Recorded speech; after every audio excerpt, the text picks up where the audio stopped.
Well, here we are then at the start of the 1999 Fuji Le Mans, 1,000 kilometres, as we've got the Ferrari right next to us screaming at V12. Let us know it's there. We can make it through the first couple of corners unscathed, but a couple of positions down. But yes, we're going to recreate what would turn out to be the one-off Fuji Le Mans series, or the Asian Le Mans series, or the Asia Pacific Le Mans series, whatever it was going to turn out to be, as part of the ACO's and a little bit of Don Panels' master plan as for a cohesive endurance racing environment, but still very much in the midst of, as we nearly go into the back of the Lark BMW V12 LM from '98. Yeah, still very much in the midst of everyone trying to find their feet after the collapse of the World Sports Car Championship in 1992. It's very much a fight between whether it would be GT1 or GT class of car would be the standard of racing, or if it would go the way of Le Mans prototypes. And believe it or not, the Toyota GT1, which we are currently driving, because if you ever got a chance to drive one, why wouldn't you? Seeing as it wasn't around for very long and only raced at Le Mans and, of course, here. But yes, this was not a Le Mans prototype. This was based on the GT class of car. Very much mimicking the development of the Mercedes of 1998 and of course 1999. Toyota even took hiatus in '97 to concentrate on building this car. They were very serious about Le Mans, seeing as this, in fact, this was it a 3.6 litre V8 producing about 600 horsepower. Was used originally in, well, it started its life in 1988 in the Group C cars that Toyota produced at the time, and it had a 10-year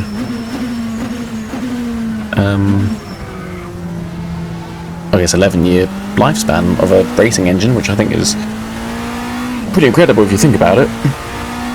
Certainly kept it competitive in this era of sports car racing. So we've got the BMW there getting nice and close to the Nissan, so hopefully that will bring us in a bit closer. But yes, this whole concept of this race was very much in the same vein as what the inaugural Petit Le Mans was back in 1998, which was to kickstart the endurance racing scene back in Japan, because Japan had really had quite a large presence at Le Mans. Certainly since the 1990s. Of course, Mazda won in the famous 787B in 1991. Becoming the first Japanese manufacturer to win in the 24 Hours of Le Mans. And of course Toyota and Nissan all mounted serious factory effort throughout the decade. And of course in 95 with McLaren, Masanori Sekiya became the first Japanese driver to win Le Mans overall. So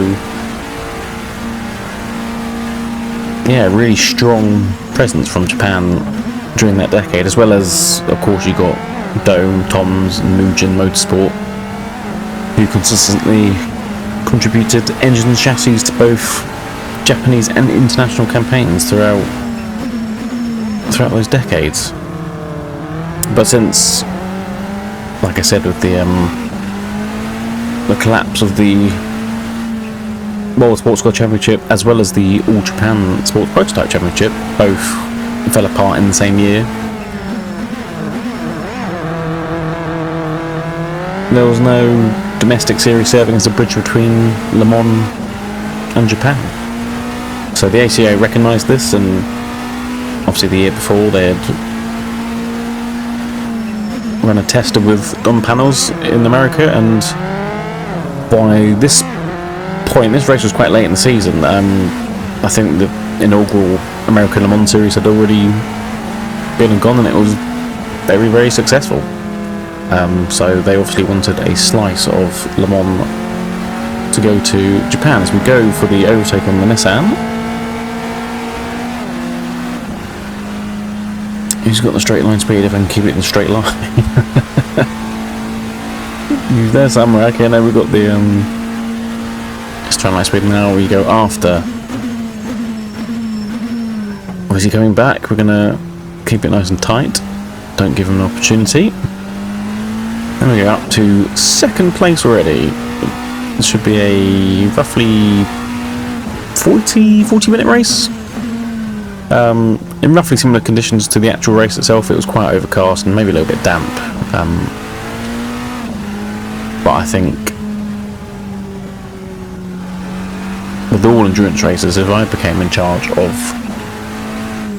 a racing series, I think one rule I would implement is that any endurance race has to either begin or finish with a sunrise or sunset. Just because it always adds an extra, I don't know, you know, the great ones, you know, you got Sebring that starts at sort of midday-ish, doesn't it? And then it goes off into the sunset. You got the lovely Florida distinct sunset into the night. And then on the other hand, you got Bathurst, which starts way before dawn, the sunrise, and then into the heat of the day to finish in bright sunshine. I think as we go quite deep into the first corner, but managed to keep it on. The closing speed of those Porsches was a lot quicker than I thought. But yes, that would be my first rule. Not that many of them don't really go into sunrise or sunset, but it just adds an extra dynamic, doesn't it? This race certainly didn't because it was quite overcast, but we will be going into a sunset and it should clear up nicely. But yes, essentially this was supposed to kickstart an Asian Le Mans series, or an Asia Pacific Le Mans series it was going to be called.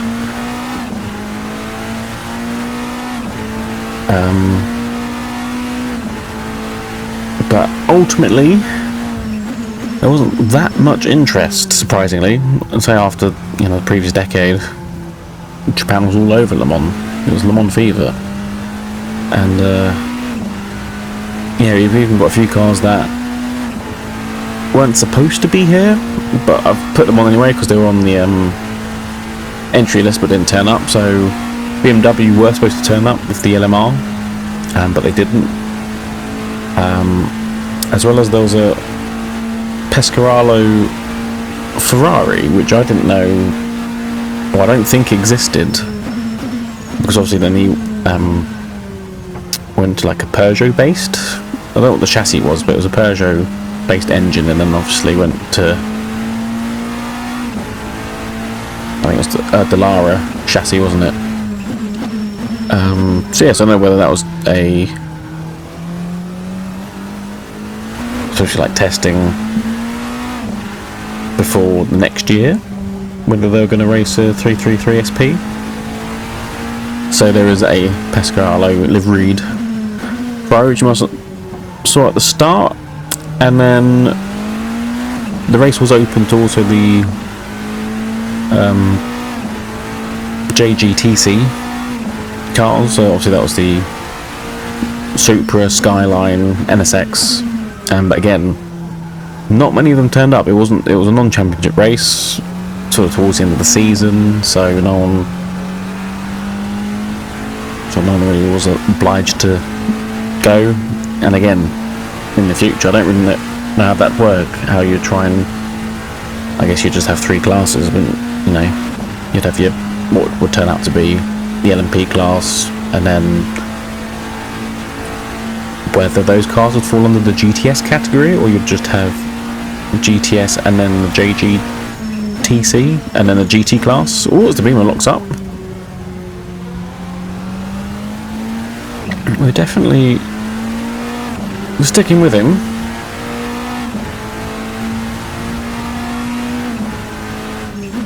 So yeah, so off the bat, I say it was a bit of a overcast, gloomy race. No one really showed up for it, and well, there were only 2 front runners, and it was the Nissan and the Toyota. And unfortunately, Toyota fell short again after the Le Mans outing, after the late puncture during the race. Lost the lead to then BMW's first win. Yeah, the car never really, say, raced twice at Le Mans, raced here, and then say the GT1 class of car sort of vanished after 1999. The FIA GT Championship said that they were too expensive and Mercedes were dominant, and they changed the rules, and Mercedes said, nah, see you later. And because Toyota so heavily based their car on sort of the loopholes Mercedes were using, they also went, yep, see you later. But they also went to Formula 1 as well. And so did Beamer after the 99 season, and they were in the competitive and probably slightly cheaper LMP class. Anyway, I say Toyota maybe could have gone LMP, but I think if, you know, it only raced 3 times, and you think if there's uncertainty in what the rule sets are and what series are doing what, then I guess, and you're going to a Formula 1, you want to put all your eggs in that basket, don't you? So now we come up to the first lot of traffic, where I've done a bit of BOP. So actually the Japanese touring cars, they don't really like touring cars, do they? They're very much GT cars, aren't they? But yes, against the sort of GTS and GT cars are pretty equal. As we go around the outside of the Porsche, I hope we don't get held up too much. I think we are.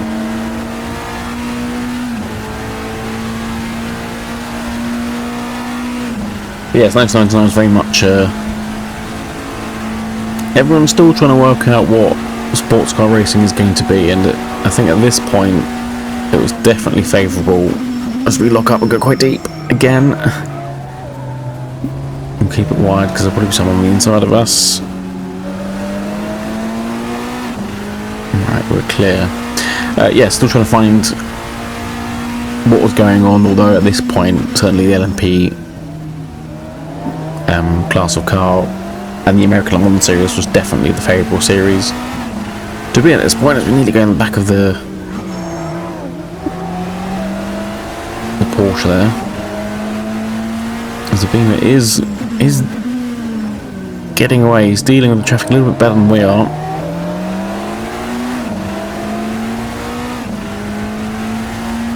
And so there's definitely a mixture of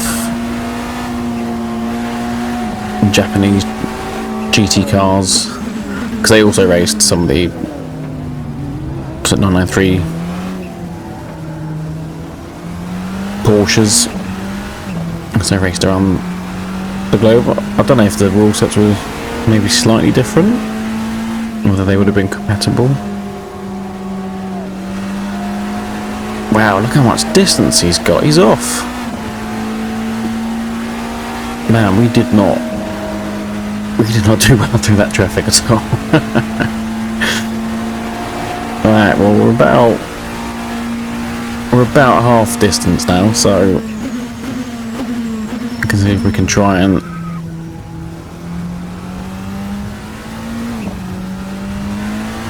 we've got the Vipers still. We haven't gone past any Vipers, and I think that was most of the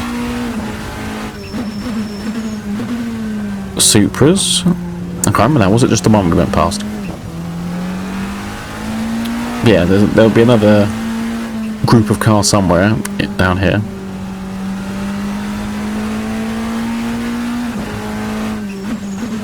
Yes, as I was saying, certainly the American Le Mans Series and the LMP class of car was looking to be favourable. Certainly Audi chose, I mean, Audi had the resources to do both, didn't they? They had the closed cockpit R8C and then the open top R8R. And there we go, one little bit of traffic and that's enough. It's enough for us. We should get a run. We're going to tuck into the slipstream. I don't think that beam was going to offer much of a slipstream because it's open top as opposed to us. A big dome over our head. We're definitely... He's definitely got the straight line speed as we're going to go quite deep again.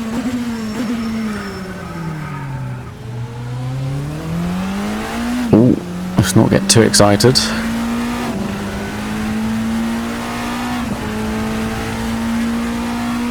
So yes, obviously Panels went for the open top version of their GT1 car to compete in the American Le Mans Series. Audi obviously had the resources to do a bit of both and ultimately went for the American Le Mans Series and the Le Mans prototype. I think the only one who came in later while those rules were still there was Bentley. And when did they come in? Was it 2002, 2003 they came in with their GT1 LM, I suppose it was still called then. You know, a couple of years after everyone else had obviously chosen the, well, you would have said superior platform, but obviously they came back very competitive. And of course ended up winning Le Mans in 2003, so you know, perhaps the GT1 class of car was over too soon. ただ今日産この前の周回で1分19秒台で走ってますね。早いですね。これね、1スティント、2スティント目にかかってるタイヤですからね。はい。関谷さん。はい。目安としてこの後は当然日産はドライバーもタイヤも変えると思いますけれども、はい、また同じように3回目のピットインでは、タイヤ変えないとするとトヨタとするとかなりそこまでマージン稼ぐしかないですよね。そうですよね。ですからもう少しあとはピットワークでどのぐらい戻せるか、はい、さっき30数秒かかりましたけど、それをまあ15秒とか20秒とかどうできるかということですよね。はいはい。今離されてますね。ガンガン離されてますね。そうですね。今日産 R31 が好調です。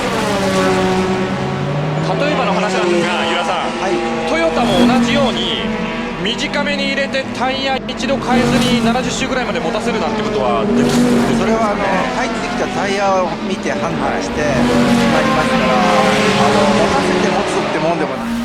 We're all over here, man. We're gonna no. Oh, we just positioned it wrong and... Oh, we were all over the back of him, messing up behind a Viper. Alright, I'm cleaning the tyres a little bit. Get back underway.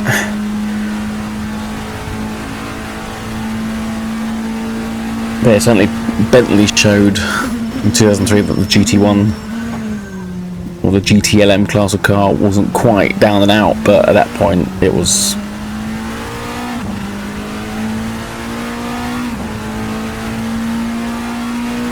yeah, everyone had gone to the LMP 900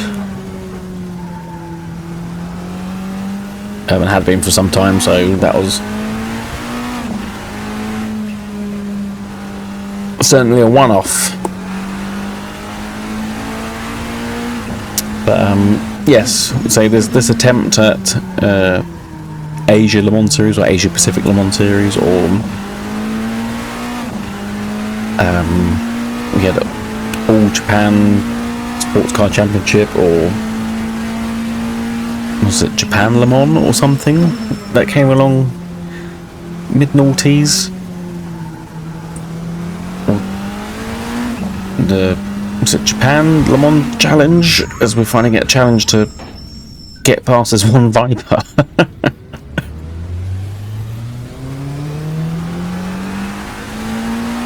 Yeah, there were various iterations of a Japanese or Asian geographical endurance series through those late 90s, early noughties, and none of them stuck. So the next attempt would be the Race of 1,000 Years in Adelaide in 2000. Which again, I think more cars turned up, but it was just the American Le Mans Series crowd. There weren't really any Australian, I don't want to say teams, but sort of, you know. Oh, so we're struggling to keep it on the road now. Maybe I think I am probably going to settle for second, but I wasn't going to say. I think I've put on or left on the soft tyres from qualifying, so I am on borrowed time, perhaps. That's the only thing I can think of, because it has become very. Oh, look at my rears and look at my fronts. I think I've just overdone the tyres, haven't I? And I think they're soft, so I think I'm on. What am I doing? I'm on worn out, hot softs that are well past their best before. Luckily there's a nice long straight to try and cool them down. If I don't make any stupid mistakes, I should be able to hold on to second place at least. Maybe even try and catch up to the Beamer, but that is... he's gone.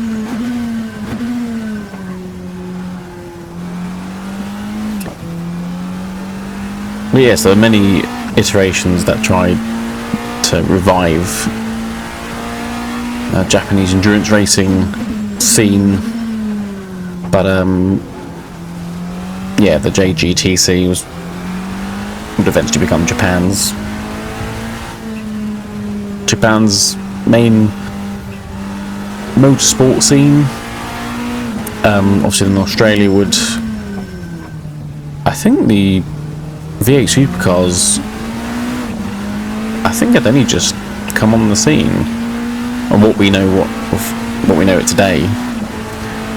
Right, you can see we get past this Viper now.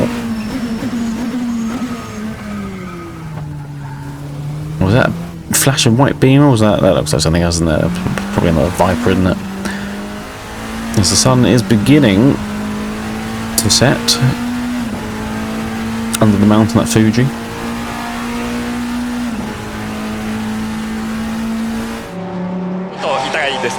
痛いですね、関谷さんね。いやー、俺はあまり痛くないんだけど、痛いよね。痛いですよね。レース見てる方としてもね、ちょっとこう面白みに欠けてきてるから、バッテリー交換はちょっとね、まずいよね。そうですね。なんでバッテリーがねなくなっちゃったんでしょうね。そうですね。まあブレーキ踏みすぎてるのか、パッシングしすぎてるのか。それじゃなくなったでしょうね。じゃないですかね。いやー、電気使いすぎて充電してるでしょ、これは。そうですよね。もうそれじゃルマンは走れないですからね。はい。何があったのか。そうですよね。本当にもったいなかったですね。いやーでも日産の作戦はうまいですね。っていうか、あれが普通なんですよ。あれがレースなんですよ。そうですよね。フットワークもここで見てるとニスモのがうまいですよ。うちも急遽作戦変えたんですよ。そうですか。3人のドライバー常に変わって、毎回フレッシュのニュータイヤを入れるっていうはずだったんですけど、僕の時からユーズドでいけて、そうでしたね。タイムロスにつながるので、だからそれも読めてる話の中で1000キロやる中でね、それは読まなくちゃいけない話なんですよね。ですからレース中に急遽変えるっていうのはもう後戻りできないですよね。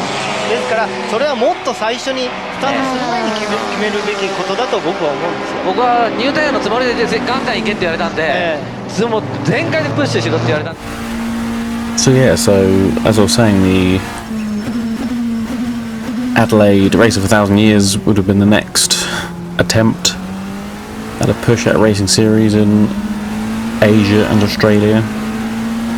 And then after that there was supposed to be a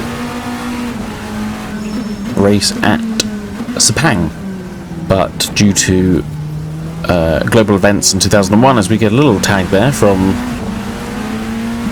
a Viper, we seem to have some sort of problem with the Vipers here. I don't really understand why I'm finding it so difficult to get past them. Right, down the inside. Oh, again, we've got the brakes and we've hit the Porsche, and we're on cooked tyres. And we'll repass that damn Viper. Oh dear. But yes, there was supposed to be a Sepang race, but global events in 2001 meant that it was postponed to 2002 or early 2002, and then it got pushed back to late 2002. And at that point, the ACO had trialled, or were trialling, European Le Mans series, again based on the American Le Mans series. So a series based on Le Mans. Oh yeah, an American series based on the European race in a European series. Yeah, it's sort of selling the idea of Le Mans back to Europe from America. But I mean, they obviously got it right, because that's where everyone wanted to go, manufacture-wise anyway. But yes, but in Europe, again, European Le Mans series didn't really take off because the FIA had then created a sort of a revived World Sports Car Championship.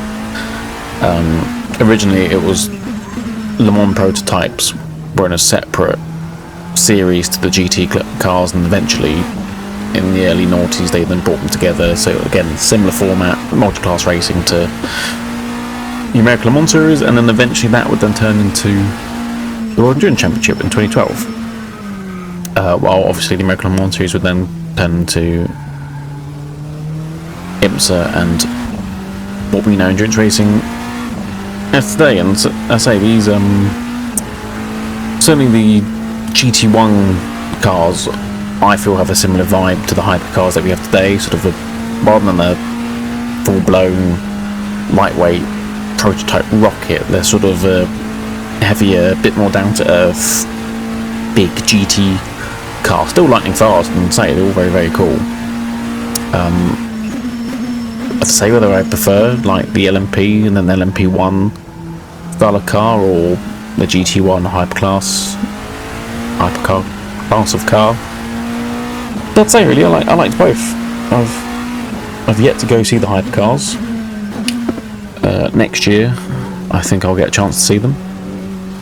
But certainly I was around for the Le Mans LMP1s, and yeah, they were cool. I'd say the speed difference with the GT cars was immense, and at some points was slightly faster than Formula 1 cars. So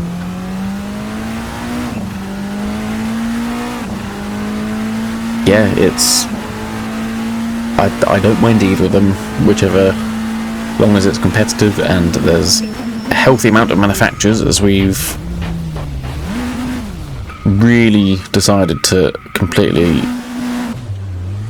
bin this race. I think we're still in second somehow. I don't know where or who is behind us at this point, but always check what tyres you're starting on. So we've only got a couple of laps left, so if I don't do any more stupid mistakes, we should be alright.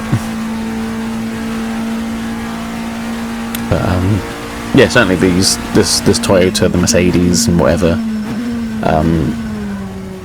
yeah, the current class of hypercars sort of really resonates with big old GT1 machinery,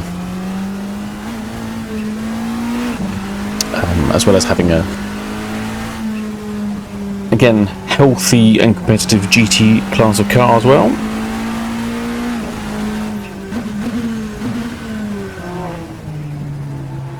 There we are, under the shadow of Mount Fuji, for what would be the one and only time this race would happen. There were a couple of 1,000-kilometer races at Fuji during the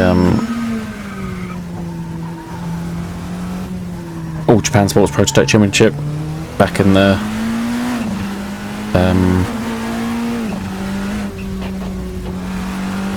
80s and 90s. Was it long distance series? Was that also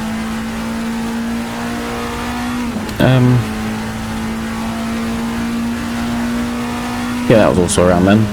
And again, that was with Nissan and Toyota and Porsche in Group C cars. Yeah, I do wonder what it would have turned out like to have a, or even what races you would have had. Certainly you got some excellent racing facilities in Japan, as well as Asia and Australia. So maybe one day I shall come up with my own Asia Pacific Le Mans series, which means I do need your help. If this series did take off, and let's say, so you had Fuji Le Mans in 1999, and then you had the Race of 1,000 Years Adelaide in the year 2000, so we'll go 2001. What racing circuits do you think they would have chosen in period for the Asia Pacific Le Mans series?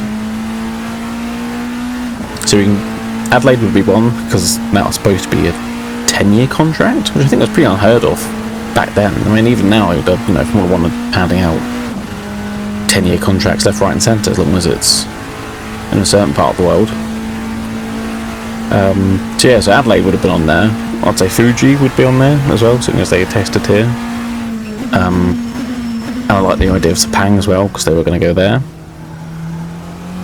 So Asia Pacific Le Mans Series 2001. Where else would they go? Somewhere in China. But Thailand would have appropriate circuit. Obviously Malaysia's got Sepang. Australia has more than Adelaide. Obviously you've got Sydney. You've got Surfers Paradise, Bathurst, yeah, as well as Japan has, Ontegi, Suzuka. Would they incorporate the 1,000 kilometers of Suzuka in it? Who knows? So yes, I need your input. What do you think in 2001 would they have chosen circuit-wise for this series that never materialised?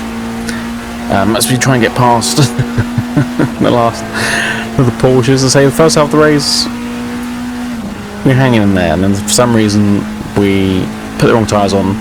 I put the wrong tyres on, overheated them, ruined them, and well, we came home in second, as the car did in period at this race, just behind a different LMP class of car. But that's it for today. Thank you so much for watching. Remember to like and subscribe if you enjoyed this video, and please comment on what you think, what races they would have hosted in the Asia Pacific Le Mans Series in 2001 if it ever happened. Thank you so much for watching. Take care, and I'll catch you next time.